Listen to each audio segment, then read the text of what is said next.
I'm Doug, Stand-Up Physicist. Albert Einstein spent the last 30 years of his life working on two problems. The first was to unify gravity and light. And the second riddle was, why was quantum mechanics so weird? Well, first of all, what is quantum mechanics? It's the physics of atoms, of small things. Atoms, the stuff inside atoms, and the stuff inside those atoms. They all follow the same general rules. But what puzzled Einstein was why nature had to follow these rules. Because these rules are genuinely weird. Now, I want to distinguish weird from bizarre, which happens, say, once in a blue moon. Bizarre would be like me taking a tennis racket and swatting the duck. That's not going to happen again. But in quantum mechanics, the odd things that happen every time. And no matter how ingenious we are at trying to catch it behaving rationally, it doesn't work. So in this talk, I want to lay out the mathematics and give you some pictures of why quantum mechanics has to be different in the way that it is. So we will start with the most famous quantum mechanic equation of all. Do-do-do-do-do-do-do. The uncertainty principle. Because here, causality is weird. If you think of a particle starting down there and going up here, the simple question is, how does it go? Well, you would say the most probable thing is for it to go straight up the middle. And what we do in physics is in fact calculate that probability. But it could have gone on the right. Or it could have gone on the left. Now the odds are lower, but it's still possible. And in quantum mechanics, what we do is we sum up every possible path. Now this is a little weird, in the sense that when we think about physics, we think it's about A happens, which causes B, which then leads to C. Now that is the way that classical physics worked in the past, works right now, will work in the future. That kind of reductionist ABC, still valid. But when we go and we start to think about atoms, we can't say that a particle simply went along one path. We had to sum up every single possibility. I've only shown two, but there are a lot more that could be fit inside that box. We cannot determine exactly where something is and how fast it's zooming along for atoms. And that is what that equation is down there. The variation in x times the variation in momentum in the x direction can't be zero. If it was zero, then we could pinpoint everything exactly and it'd be classical physics and everybody would be happy. Nature doesn't work that way. And Einstein wanted to understand the why. He didn't want to change that equation. That equation worked. He wanted to know why we had to obey that equation. And the Copenhagen interpretation is just, well, that's the way it is. Which is not a very satisfying why. So we're going to try and get a better one. We are going to start with what I consider the ultimate commodity, the ultimate almost money of nature. And that would be events in space-time. All right. So there we go. And what we have, if I'm seeing this right, yes, okay. We have events happening here, here now, there then. And that requires that we have 4 numbers. One be a time, and the other 3 be space, X, Y, and Z. So one of the most important things that comes out of thinking of events as the fundamental thing of physics is if we think about a ball, a sphere, that lasts for say 5 seconds, and let's see how many finger snaps happen in it. 0. Okay, let's repeat this. Looking for finger snaps. There was one.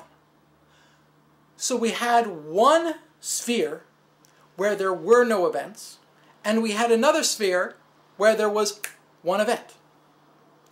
So what that means is we have a way to start with the most basic 2 numbers there are, 0 and 1. That might not seem like such a big deal, but it is.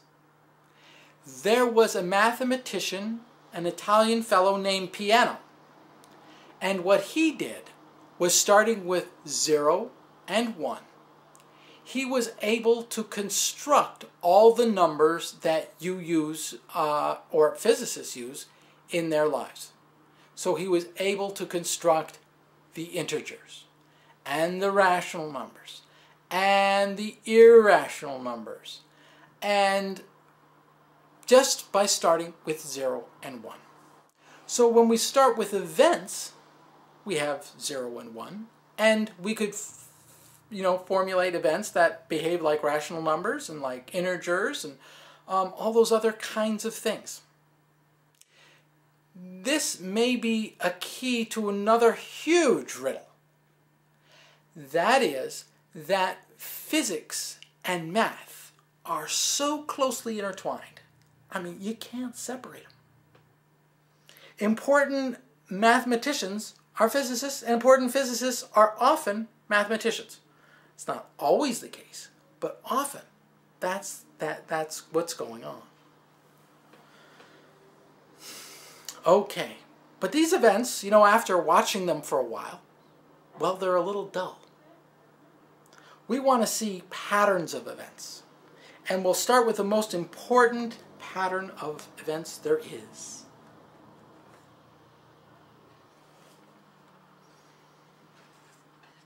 We will go to my Worldline.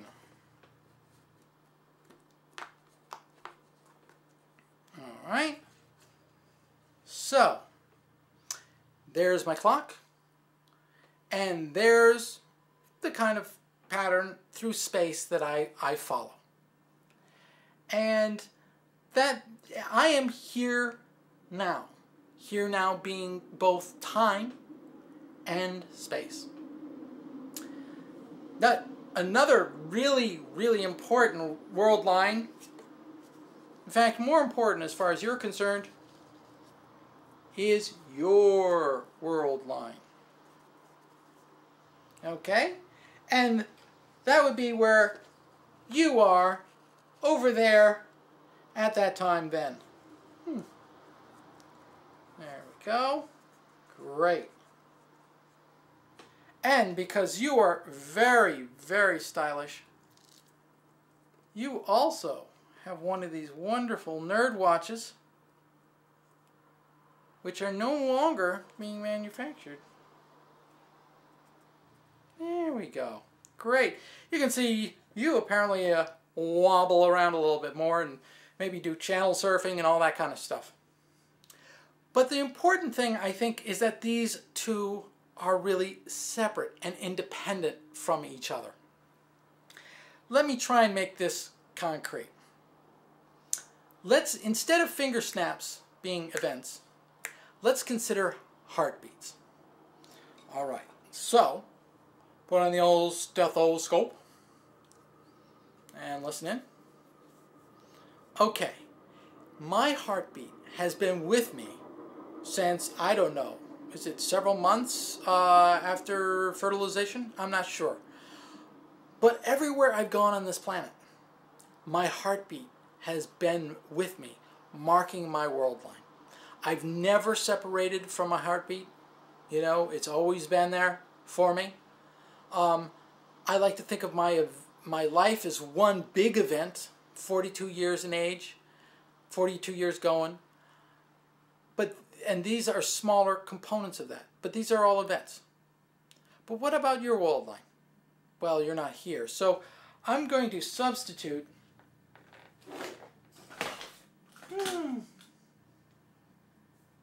well, cute, right? You don't probably look like this. All right, now I can listen to your heartbeat. Well, you have to listen really closely. Okay, but the point is, now let's get close, okay? Now let's get really as close as we can. But the thing is that our heartbeats, our world lines, are still separate and independent from each other.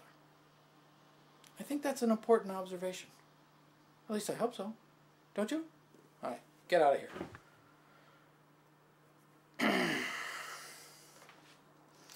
Okay, so what's interesting now is to study how those... Oh, here's the point I was going to make. Do world lines ever really merge?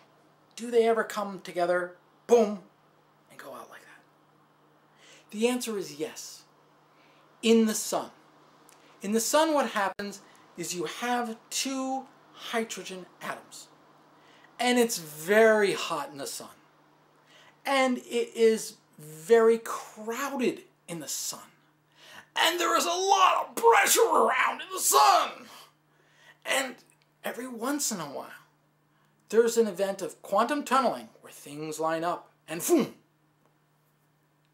they become a helium atom in an act of fusion. So where we had two hydrogen atoms, we end up with one helium atom, and so that is an act where two world lines become one. How about the reverse? Do you ever have one world line become two? The answer is yes, that happens in a nuclear reactor, where uranium splits into two. Okay, so those are world lines, and you can see there's some drama, there's some activity. You see this one's whirling around. We've got, you know, world lines coming together, going apart.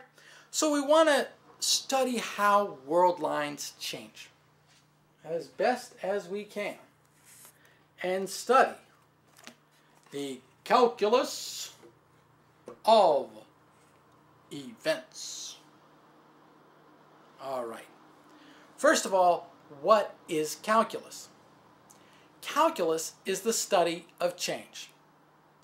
Sir Isaac Newton was the first modern physicist. By that I mean he not only did experiments, but just as importantly, he invented some new math, specifically the math of calculus, the math of change, along with Leibniz, who was much more of just a mathematician, a good one, but and so he was looking at the calculus of change. And if you try and do the calculus of change, if you have time and the three components of space together, you try and take what's called a derivative, which is just basically the change. And right now, the definition of a derivative with those four parts all together in the same hand doesn't work so well. As far as I'm concerned, it's broken. So my little bit of mathematical creativity is actually contained in that bottom line. And to be honest, I think that's my most creative act in all my 42 years.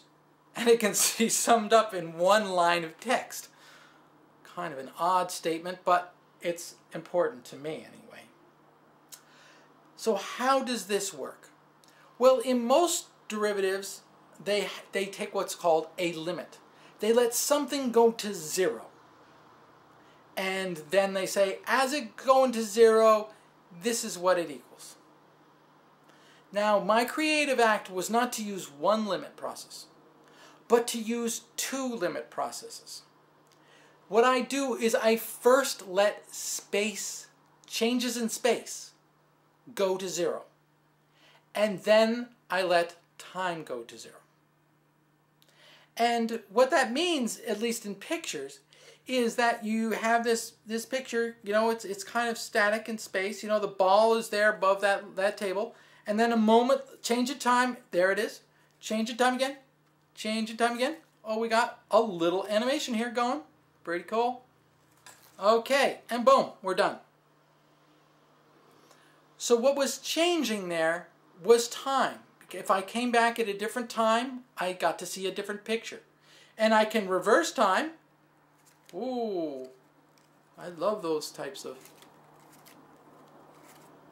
Boom, and it goes back. So there is this ABC quality to it.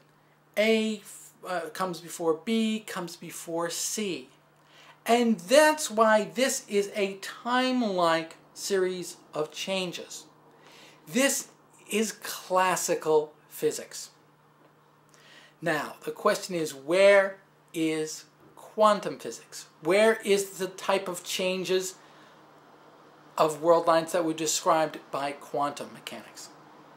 All right, that's going to require my smallest looking addition yet.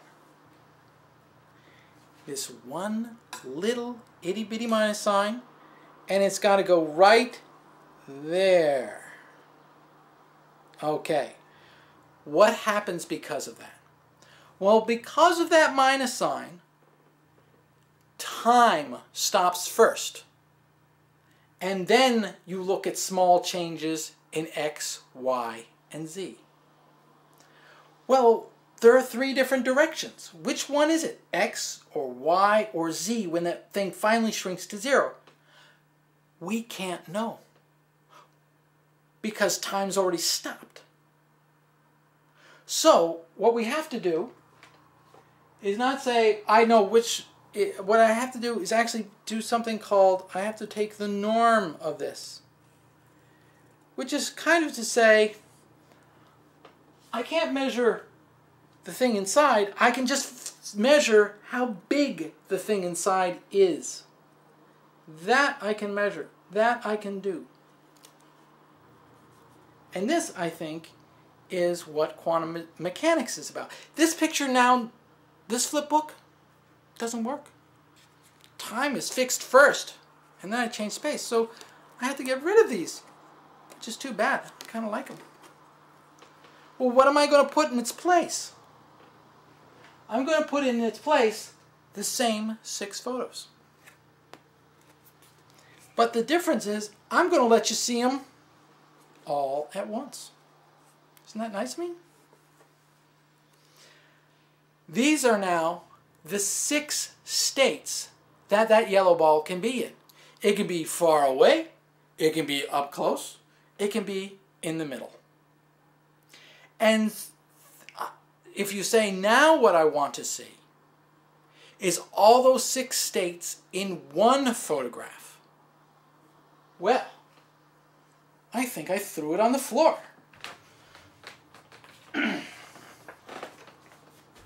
There it is. That is one photograph with all 6 states. The state of the ball being far away, the state of the ball being very close. And quantum mechanics is about the superposition of states.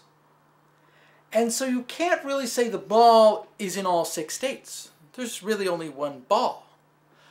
But you can say that this ball will the ball basically behaves like it has these 6 states, and you can find out if it's in one of these states. See, it just gets weird, doesn't it? But this is the photo of superposition. This is the way to visualize it. The math down there is the way to make it, well, mathematical. To say that you must always deal with the norms of changes instead of the changes themselves. And it's all because the math has to work that way. All right. So, what have we accomplished? Well, the greatest thing about Einstein was that he knew the right kind of question to ask. And he was very stubborn. People didn't think trying to figure out how to get gravity to work with light in one equation was a worthwhile endeavor. Why don't we say many other famous physicists at the end of their lives tried, and, well, it didn't work for them either. And quantum mechanics has been so successful. It's really almost absurd how good it is. So to question it was actually misinterpreted often. People thought Einstein didn't understand how quantum mechanics worked. He did. He could do the math. But he didn't have the why. Why does nature need necessarily to work this way? And so what I'm doing is I'm actually combining 2 huge ideas. The one that started physics in the first place, which was calculus, along with Einstein's observation that you had to think about time and space together in the same unit. So by doing the calculus on events, things that can lead directly to numbers, what you have are 2 different definitions of the calculus of events, one of which leads to classical physics, and the other leads to quantum mechanics. So that might be the key idea to solving the riddle that Einstein spent so much time working on. Thank you very much. All the girls in the classroom think he's hot. He shows up wearing the sandals with the white socks. He hears them giggling while he's got his back to the class. He thinks he's got an eraser mark on his ass. And all the girls from the hall show up to hear him talk, even though most of the time he's covered in chalk. Math prof, rock star. Math prof, rock star. Oh yeah. Math prof, rock star. He was young, he never thought that he would be a math prof, rock star.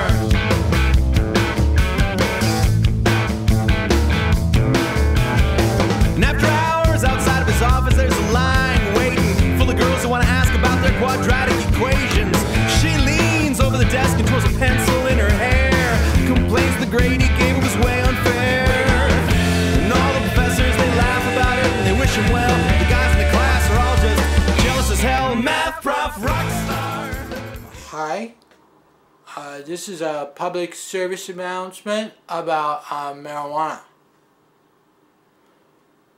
Some of my friends say they think I'm a total stoner. Cause maybe at breakfast you do those wake ups, bong hits in the morning, and at lunch have a couple nice hash brownies, and then at dinner just smoke a really fat bone. Don't even eat anything till like about 2 o'clock when you get really hungry, and then you have like a 6-pack of Twinkies, because there's a lot of nutrition in there. At least I've been told that, and I actually believe it. So, but here's the funny thing, I actually don't do marijuana I don't smoke dope, like at all, you know. But I do a lot of physics, and the physics I do is like really weird. And so it's kind of like I was a real a stoner. So I just want you to know you shouldn't smoke dope, and you shouldn't do too much physics. Alright, thanks man. I gotta go do some math. Rockstar, oh yeah.